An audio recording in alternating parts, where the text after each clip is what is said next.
all the times you hear me talking about freedom from beliefs, religion, structure, at least if you've been following my content. But is it really possible to be fully free and at the same time be careful on the way we behave?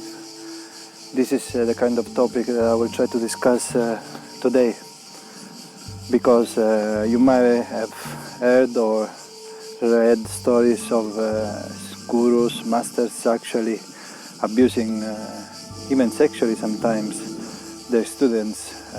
Even the Beatles, when they went in India at some point, they realized actually there was something creepy happening on the behind the scene.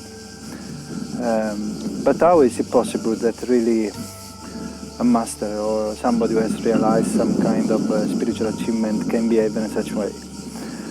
Well, first of all, I want to say something, for instance, that belongs, let's say, to the tradition that I was following in the past, which was Buddhism, Vajrayana and Dzogchen. It is said that in this tradition, the Vajrayana tradition, there is the phenomenon called crazy wisdom, which means some teachers, masters, actually behaving in a very unusual way. And if it is done for the right purpose, it is a good thing, because also removes the stereotypes and the structures that the students or the people approaching that particular teachers might have. But we have to understand that the more we grow spiritually, the more we become free, which means that our natural expression in life will happen. When we are at the beginning of our journey, we think that spirituality is a very small box, and we divide the spiritual people against non-spiritual people, spiritual behaviors against non-spiritual behaviors, eating good things instead of eating bad things, smoking, no smoking, and I could go on and on for a long time, because this is what we all think at the beginning. We think that by restricting our natural expression, we can refine ourselves and eventually become enlightened, whatever that word might mean for you at this stage. And in a certain level it's true, in the sense, for instance, if we analyze, let's say, just for sake of an example, the Buddhist tradition, you have 4 kind of levels, let's say. The monk level, which is level 1, renouncing life and walking on the road and actually keeping the eyes down to not look at a beautiful woman or whatever, being tempted, you know. Second level is trying to be, is the Dalai Lama level, let's say, that kind of school, Mahayana, which is based on equanimity and compassion, which makes the altruistic force as the drive, the energy that can create an internal transformation, helping us to transcend our ego, so our self-centered activity and our I thought that is always present. Then we have the Vajrayana, which is one step above, third level, let's say, where Vajrayana teaches students, they even drink wine sometimes, so purity and impurity is mixed together, because everything is used for the right purpose. I'm just making it brutally simple because I don't want to develop in this video this kind of concept. And then we have the Dzogchen level, which is the natural perfection, the great natural perfection, which is the natural state of the mind, sometimes achieved through the company of the teacher, that is able to resonate like a bell, influencing the mind of the students, being able to actually get to that level of the mind as well. What I'm trying to say is that within this framework of Buddhism, in the Vajrayana level, let's say, there have been these kind of teachers who have behaved in a very unusual way, non-conventional way. It can be a good thing. But let's try to understand why, going back to what I said at the beginning, why a bad event such as a teacher abusing the trust of his or her own students might happen.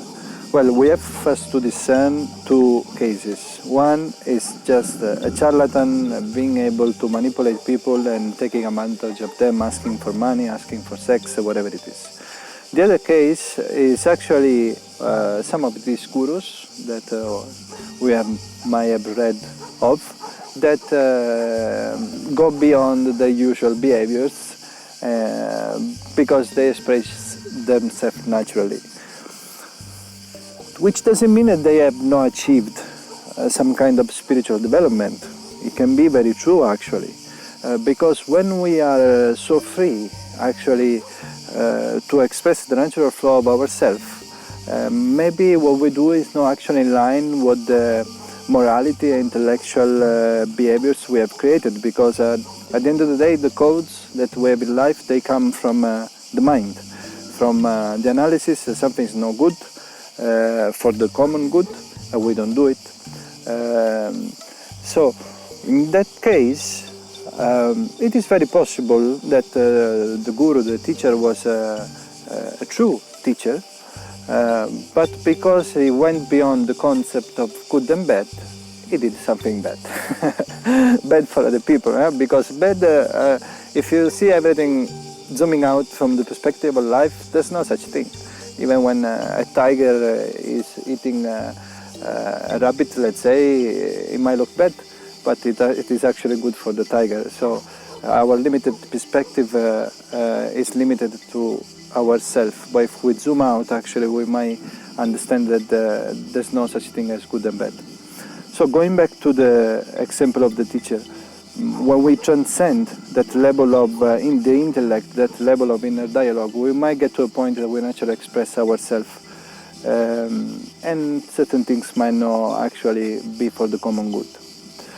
But say this, even the most important actually teacher in history, which was Guru Padmasambhava, the one who imported Buddhism from India to Tibet, was saying something like this.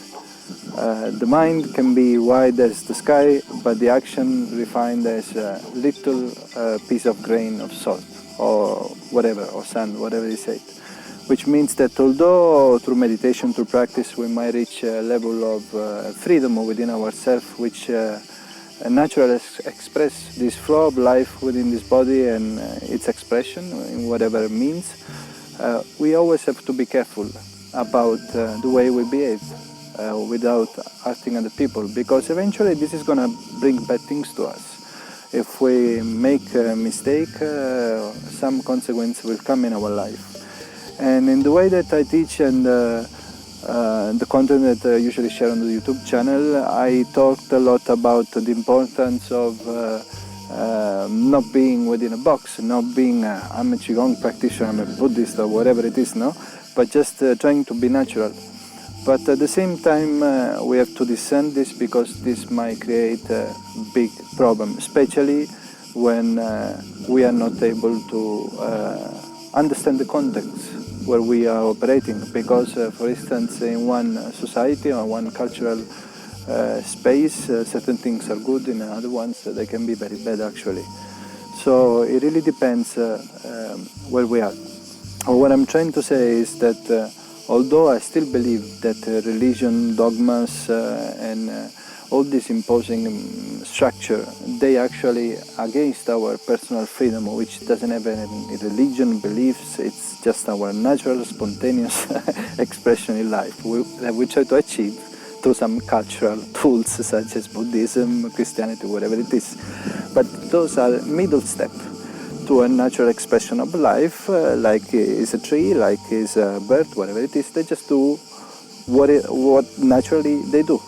But in our case, we have the intellect, so we have to develop some moral conduct which is not based actually on some kind of dogmas, but which is based on is it good for other people what I'm doing?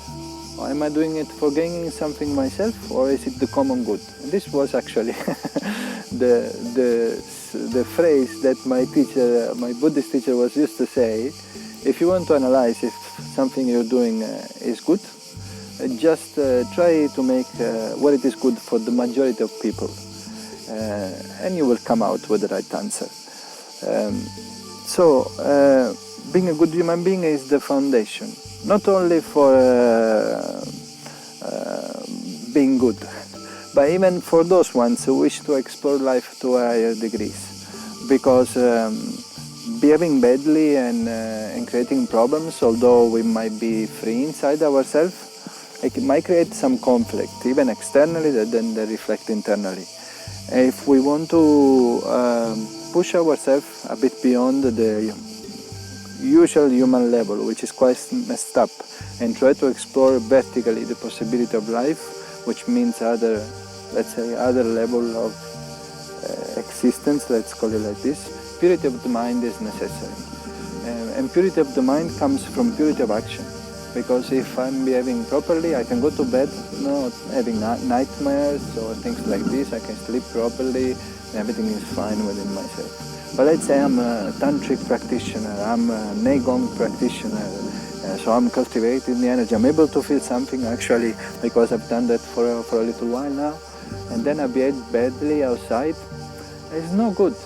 It's not good for you, even for your selfish attitude of moving on in the path. It's not good. Because you will not able to taste the fruits of a pure, more pure dimension that is available when we work on ourselves in the right way. So just to sum it up, what I was trying to say with this video is, although we might cultivate ourselves through these practices that some people consider esoteric and for a sect, just for a sect of people, be a good man, be a good woman, because this is going to turn your life in a better way, and even your process is going to be fast.